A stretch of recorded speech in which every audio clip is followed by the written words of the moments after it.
হ্যাঁ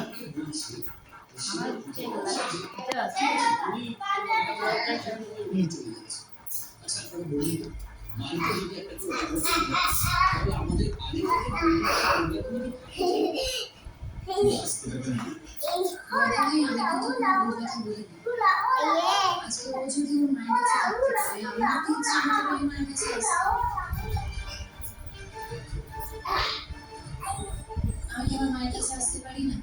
আমার মাও তো আমার জন্য অপেক্ষা করেছে। না শাশুড়ি অসুস্থ, তারপরেও তুই আমি অপেক্ষা করে আছি বলে আসবি, চলো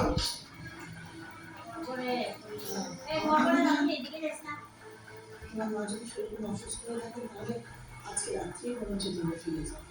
আচ্ছা মা, তোমরা যদি আমার কাছ থেকে জানতে চাইছো যে উনি ঠিক কতটা অসুস্থ, কতটা অসুস্থ নয়, আমাদের কি মনে হচ্ছে